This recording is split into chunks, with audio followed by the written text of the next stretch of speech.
So I've saved the best for last. If you want the best Edcafe AI tool, one of the best tools that you can find in any AI tool on the market, it's this tool right here.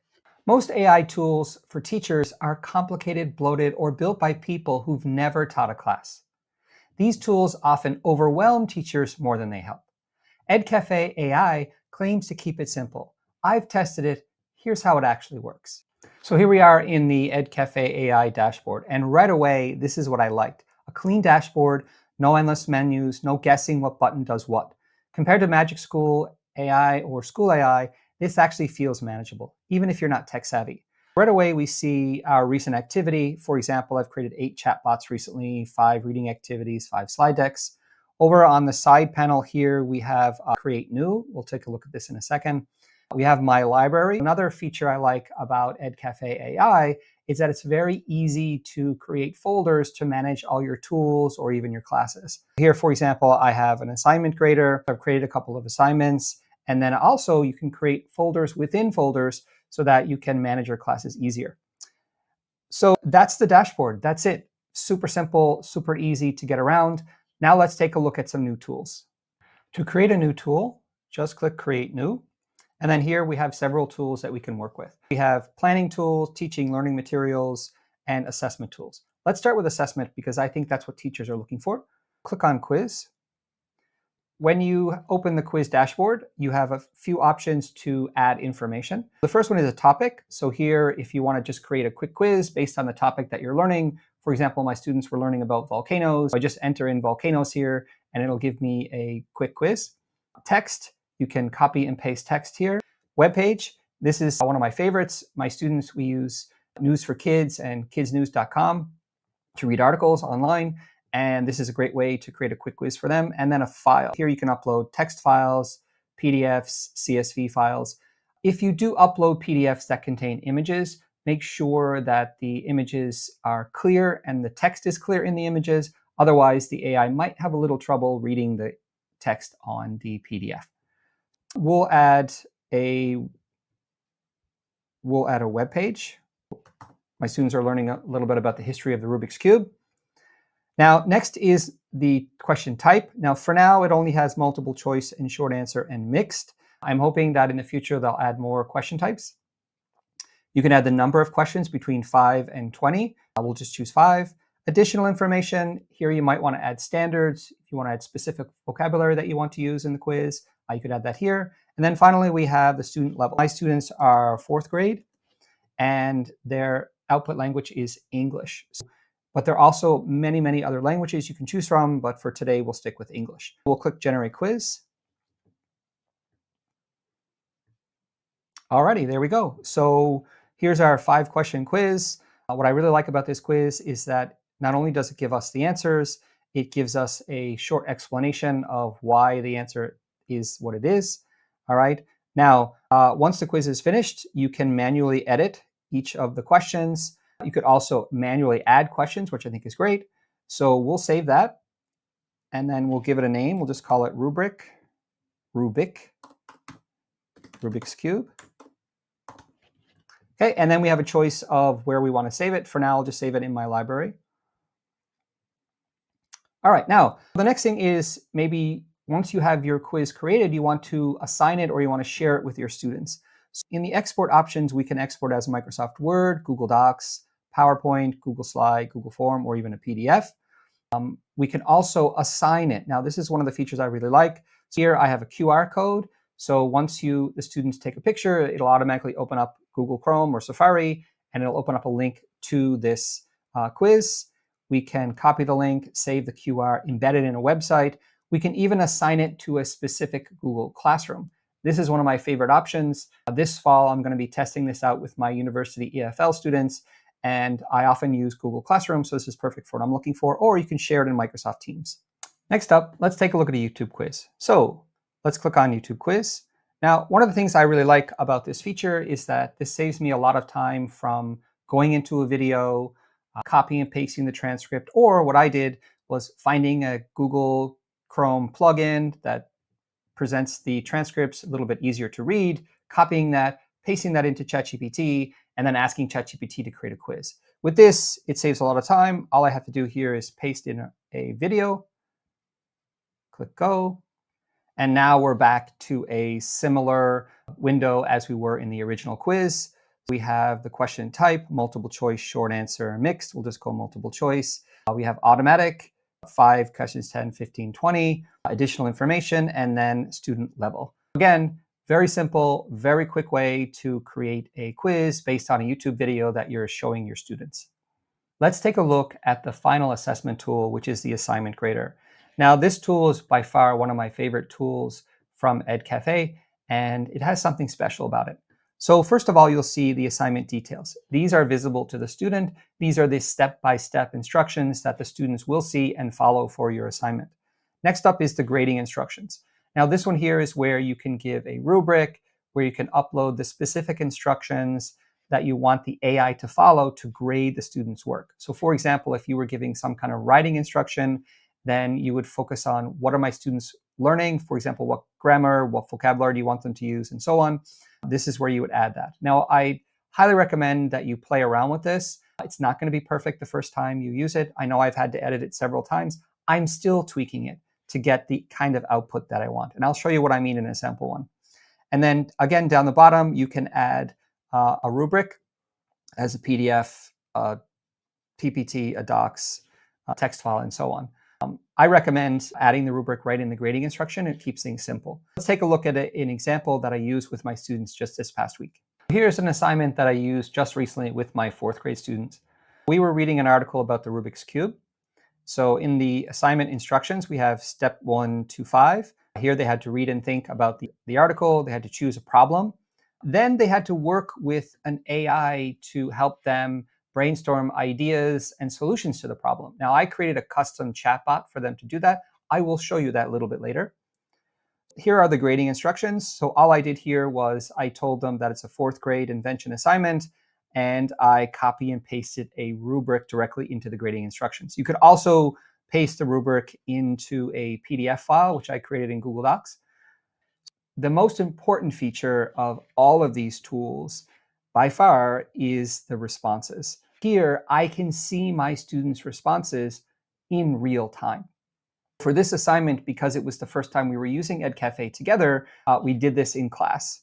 So here, my student was able to upload an image of their assignment and then get real-time feedback. I was able to see that real-time feedback generate.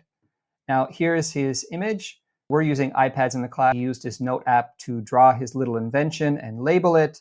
He also told what the problem was. He even listed the instructions, how to use the invention. Now, right away, you might notice that the feedback seems a little bit long for a 4th grader.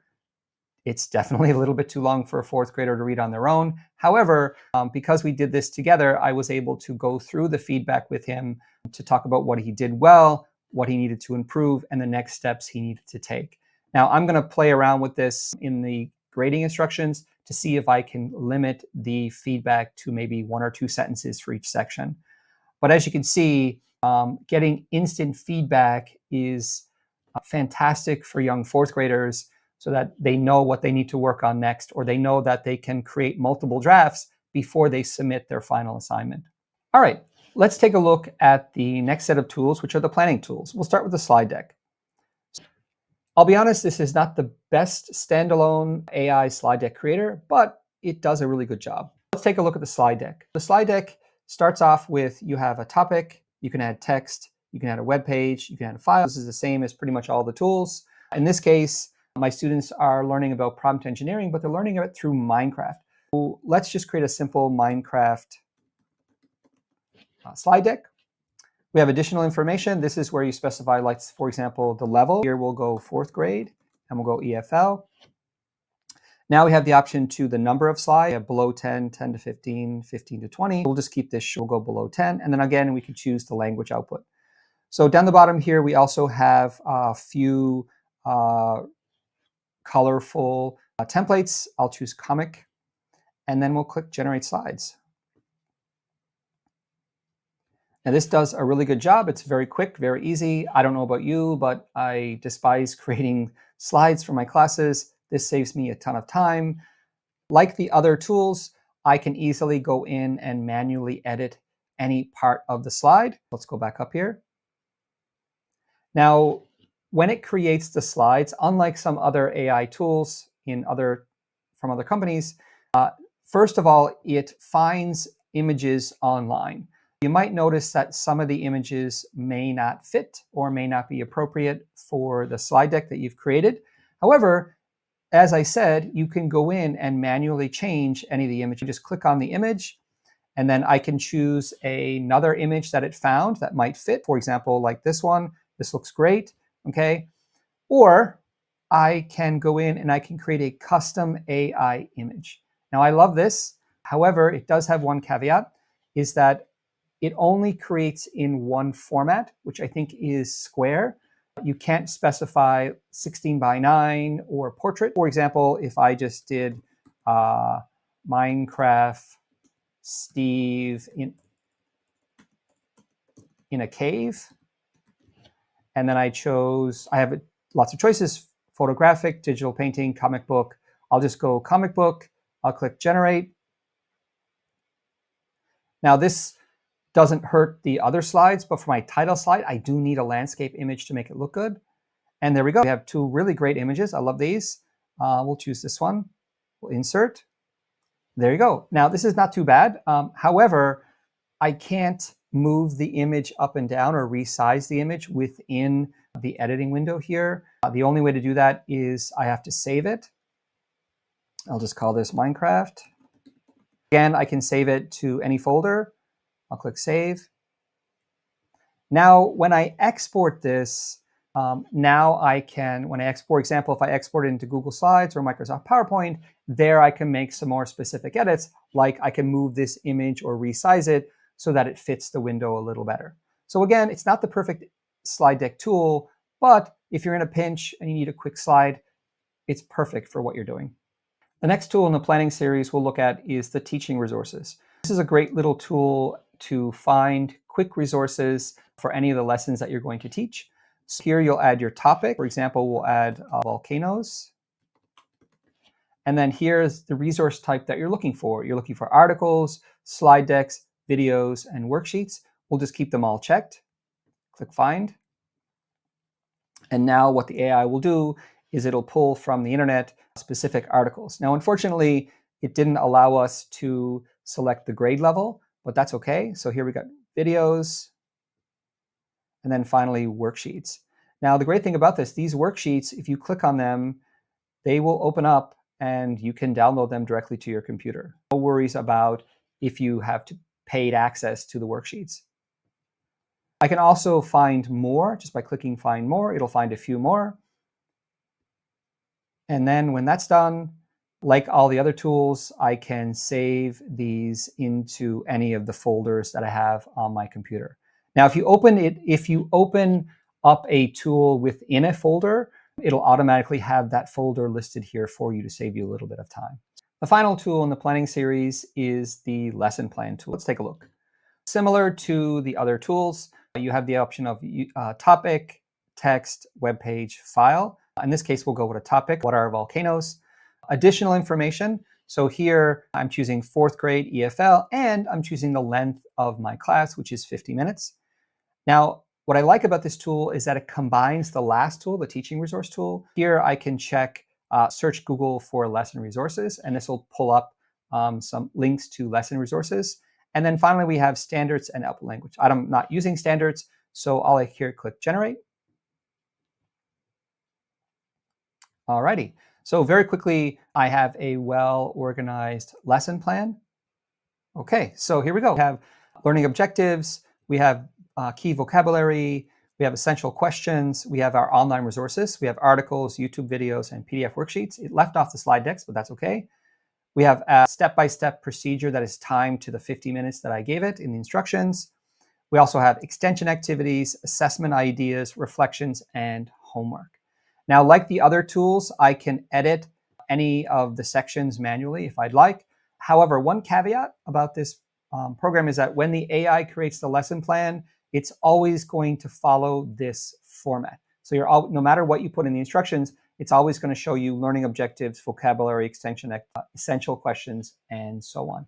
Now, this is a little bit of a drawback. However, because I can manually edit each of the sections, I'm totally fine with that. And it's a really great tool. Okay, let's look at the final section, the teaching and learning materials. Let's start with the flashcards. So like all the other tools, we're keeping it simple here. You can add a topic, text, web page, or file. In this case, I'll stick with a topic, the history of Rubik's Cube. Next, we have templates. So do you want term and definition, question and answer, vocabulary cards, true and false, fill in the blank, which is really cool, or custom? You can create your own custom one. So in this case, we'll just keep it term and definition. We have the front, and then we have the back of the card. Here you get to choose the number of cards, up to 5 to 30 cards. I'll just choose 5. And then we have the option to, I will add the images later, automatically add to front, automatically add to back. Now, when, like the other tools, Edcafe is going to pull the images from Google Images. In this case, because it's a popular topic, Rubik's Cube, automatically add them to the front. And then we have student level. Here I'm adding 4th grade EFL. I'll click generate. Alrighty, so we have our flashcards creating. This only takes a second, very quick. Alrighty, perfect. So we have some images. Now, because this is a popular topic, it's pretty simple. We have our Rubik's Cube images. We have our definitions on the other side. Now I can add an image over here if I'd like, or I can change this image. Let's say if I wanted to add an image over here, I can search, I can add an AI image, or I can upload my own image. Now, again, I can save that and then assign this to Google Classroom or share the link or QR code with my students.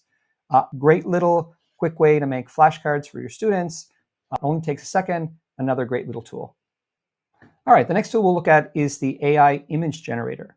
So this is a great little tool if you want to create some quick AI images for the other tools or just for your own personal use. We have some options here: photographic, digital painting, comic book neon, and so on. So here, for example, let's say we're doing the Rubik's Cube. A little typo there, that's okay, it'll figure it out. All right, great, perfect. Do photographic, images for the Rubik's Cube. Now I can create a gallery, so I can keep all the same images in one place. All I have to do here is click Add New Image, and then I can create another image, maybe in a different style if I want to try a different style. That way I can keep all these images for the same lesson plan in one place. I just click on Save and then choose where I want to save those images. And now I have access to those images from the other tools, for example, the flashcards or even the slide decks. Great little tool to create quick images on the go. All right, next up is the AI speech tool. For this tool, if you want to create a quick listening activity or reading along activity for your students, this is the tool for you. Here, I enter in a text. I'm just going to paste in a couple of paragraphs from an article that my students are reading. I get to choose the audio language, and then down the bottom, I have a bunch of different AI voices. Now we have like different accents: American, United Kingdom, Australia. Now I really like these multilingual ones. I'm teaching Korean students. So if I wanted to give a paragraph that was part Korean, part English, this is the AI voice that I would choose. But I'll show you how to use this multilingual AI tool or AI voice later in the chatbots. Down the bottom, I can choose the speed. Now, right away, if you have English language learners, I recommend dropping this down to 0.75. 1 time speed is a little bit too fast for my little guys. So I'll choose Stacy here. I'll click generate. This only takes a couple of seconds. And there we go. Now we have a quick reading activity or listening activity that students can do at home or in class. I'll just click play. Students at Purdue University have created a robot that can solve a Rubik's Cube faster than any robot ever. The robot, which they call Purduebics Cube, solves the cube in just 0.103 seconds. Now, I don't know about you, but that's much better than Siri or those automatic readers. It sounds pretty natural, not perfect, but it is a great little tool that you can use to create very quick listening or reading activities. In the next tool, we'll combine this with a reading activity and quizzes. Next up is the reading activity. Now, this is, again, one of my favorite ones. It's very simple and very easy to combine activities in the reading activity.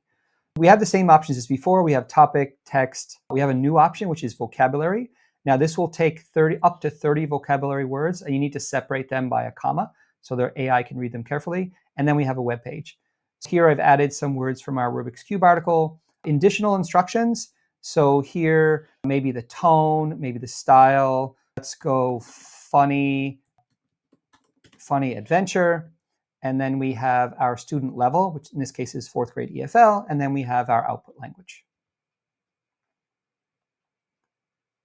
Now, one of the things I really like about this reading activity is that it's automatically bolding all the key vocabulary words. This is great that students will notice them as they're reading. All right, it's a good length. I like that. Okay, now the great thing about this is I can add a vocabulary list. Now, keep in mind, this is for if you didn't use vocabulary at the beginning. Maybe you use text or even a web page. So watch when I add the vocabulary. Now, it'll get most of the vocabulary words that I used in bold, but it doesn't necessarily get them all. Keep that in mind. You may have to go in and manually change that to make them fit. Next, I can quickly add a quiz. I can generate a multiple choice quiz, short answer, or mixed. We'll just keep this multiple choice. And again, I have the option to add 5, 10, 15, or 20 questions here. I'll add 5 to keep it short. There we go. And like before, I have the list of the answers as well as the explanation of why each answer is correct. And then finally, like before, I can add an AI audio. So if your students are multilingual like mine are, I can add multilingual. I can add the Korean in there as well. In this case, I'll just add Adam, click generate audio. So now in a matter of 2 minutes, I have a full reading activity, quiz, vocabulary, listening activity for my students. All right, the next tool we'll look at is the summary note. Now, I'll admit that this is not my favorite tool, probably my least favorite tool, something that I'm probably not going to use every day. But let's take a look. Like the other tools, you have a choice of topic, text, web page, and file. In this case, I'll use that Rubik's Cube article. Again, additional instruction information. This is where I'll say the level of my students and then the language output. Here we are. Not a bad little summary. It's well organized into different sections. It's bullet pointed. Again, like the other tools, I can manually edit any of these things. Maybe I would use this if I wanted to give students a study note for their article or for the topic that we're doing. Not bad. I'd probably use ChatGPT to give a more specific output or better output, but it's a quick little summary note tool. Okay, so I've saved the best for last. If you want the best Edcafe AI tool, one of the best tools that you can find in any AI tool on the market, it's this tool right here. So let's create a custom chatbot with Edcafe. You have 2 ways to create your custom chatbot. First one is you can use the AI to help you. This is very similar to creating a custom GPT. Here I can describe the purpose, the audience, the tone. Great way if you're not really sure what you're doing. However, what I like to do is I like to have my own prompt.